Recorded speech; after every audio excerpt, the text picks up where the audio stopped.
కేసేంటి నాన్న? చెట్టు కింద కూర్చుంటే ఏదోటి దొరుకుతుంది లేరా. ఒరే అర్జున్, నువ్వు ఆగరా. చెప్పండి నాన్న.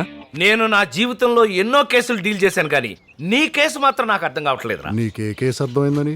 నీకు అసలు ఆశయం అంటూ ఏమి లేదురా. ఎందుకు లేదు? జీర్ణాశయం ఉందిగా. అది ఉంది సరే, జీవితాశయం ఏదన్నా ఉందా అని. నీ అన్నయ్య నా దగ్గర అసిస్టెంట్ లాయర్ గా పనిచేస్తున్నాడు. ఇదిగో మన ఇంట్లో పని మనిషి జరీనా. మనం నెలకి 7,000 ఇస్తున్నాం. నీకంటే అదే బెటర్.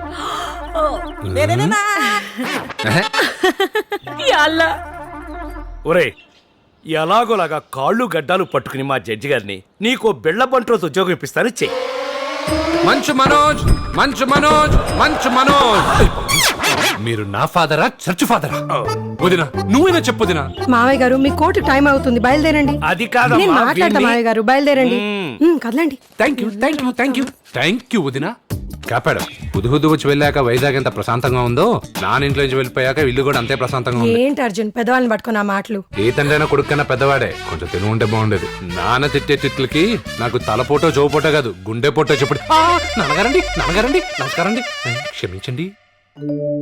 చూసావా సౌందర్య, ఎన్నెన్ని మాటలు అంటున్నాడు. నువ్వు పోతూ పోతూ 2 పోతుల్నిచ్చిపోయావు. వీటిని మేపలేక చస్తున్నాను. చూశాను.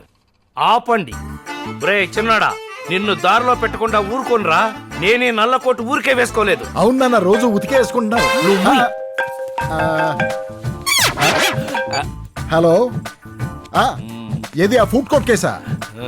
కోర్టులో ఉన్నారా? నేను నాన్న కోర్టులో వేసుకునే ఉన్నాం. వచ్చేస్తున్నాం, ఆన్ ద వే. ఓకే, పదండి నాన్న. ఏయ్, మనం వెనక్కి ఎందుకు వచ్చావురా? ఓ, బ్యాగ్ కోసం. Where is the bag? Where is the bag? Thank you. తండ్రి చిన్న సైజు చేస్తాయి, కొడుకు పెద్ద సైజు పూర్వం పోగల జనం నన్ను చూసి నవ్వుతున్నారా? కనీసం హోంగార్డ్ సెలక్షన్స్ కైనా వెళ్ళరా? లేరా నాన్న? అబ్దుల్ కలాం గారు ఏం చెప్పారు? కలలు కనండి అన్నాడు నాన్న. కళలు కనడానికి ఎక్కువసేపు నిద్రపోతున్నాను నాన్న.